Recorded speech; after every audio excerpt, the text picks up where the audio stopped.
কি সুন্দর শান্তিতে ঘুমাচ্ছে। এরকম যদি শান্তির ঘুম আমি একটু দিতে পারতাম। এই বাচ্চা কাচ্চা হওয়ার পর থেকে শান্তির ঘুম একদমই চলে গেছে।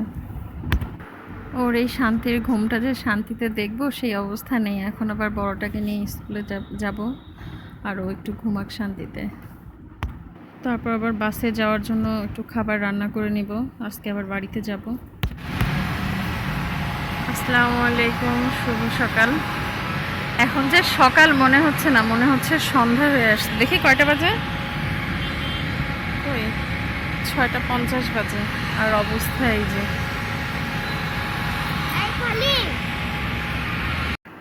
আকাশের যে অবস্থা ছিল ভাবছিলাম যে মনে হয় খুব বড় সড়ো ঝড় হবে।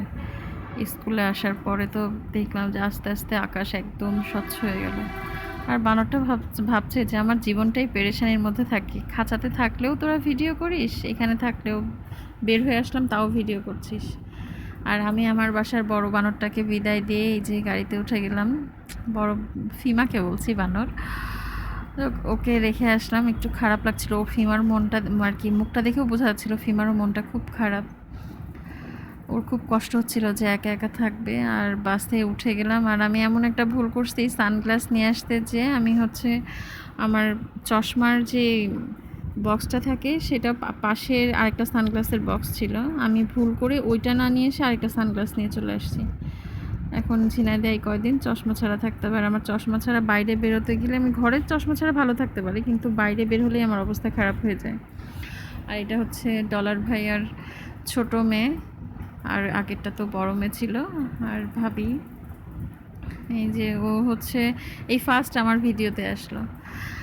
ওর বড় বোনও, আমরা যখন আর কি বাসে আর কি ঝিনাইদহে যেতাম একসাথে, ঈদে যেতাম যখন পাশাপাশি বাসা ছিল, ওর বড় বোন পুরা বাসটাকে একদম মাথায় রাখতো। আর ও হয়েছে সেম, এত পরিমাণ বাসের ভিতর চেঁচামেচি দুষ্ট মেয়ে। এর মাঝখানে একটা মেয়ে হচ্ছে সাদা একটা ড্রেস পরে নামলো, ও দেখেই বলছে প্রিন্সেস। ওই মেয়ে তো খুব খুশি হয়েছিল, প্রথমে লজ্জা পেয়ে গেছিল।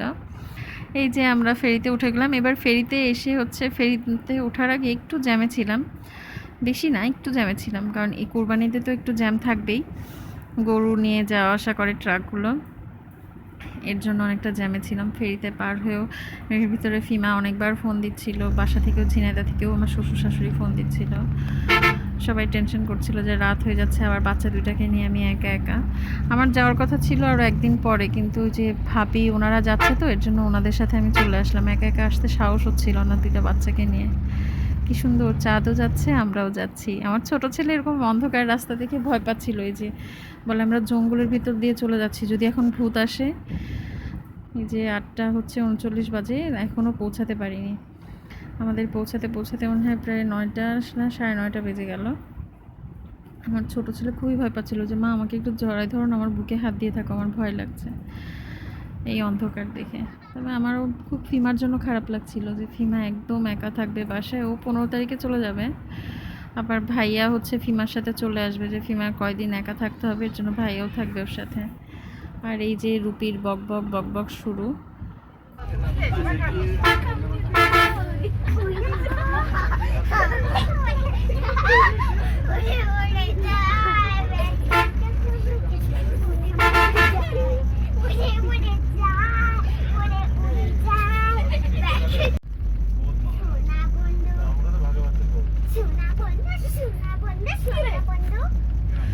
হ্যালো, তো রাঁচির একেবারে সরকারি মনে করে, হ্যাঁ ভাবি কি মাইট দেয়া দিচ্ছে রাঁচি, তুমি যে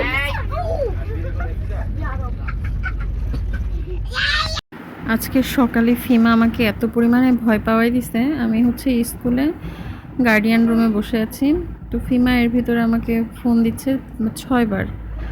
তো আমি যখন ফোন হাতে নিছি, আমার আবার ফোনের সাউন্ডটা একদমই কম, ফোন হাতে নিছি যে দেখি ফিমার 6বার মিস কল, আম্মুর একবার। তো একটু ভয় ভয় লাগছিল, ভয় ভয়ে ফোন দিলাম। আর ফিমা কান্না করছে, তুমি তাড়াতাড়ি আসো। কেন? ছোট খুব কান্না করছে। ও এমনভাবে কান্না করে বলছে, আমার ভয়ে গা হাত পা কাঁপা শুরু হয়ে গেছিলো।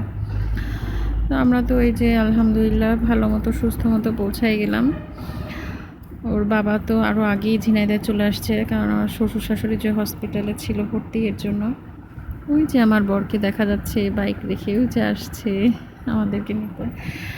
তো সবাই দোয়া করবেন, ভালো থাকলে, সুস্থ থাকলে ইনশাআল্লাহ এর পরবর্তী ভিডিওতে দেখা হবে। সবাই ভালো থাকবেন। আল্লাহ হাফেজ।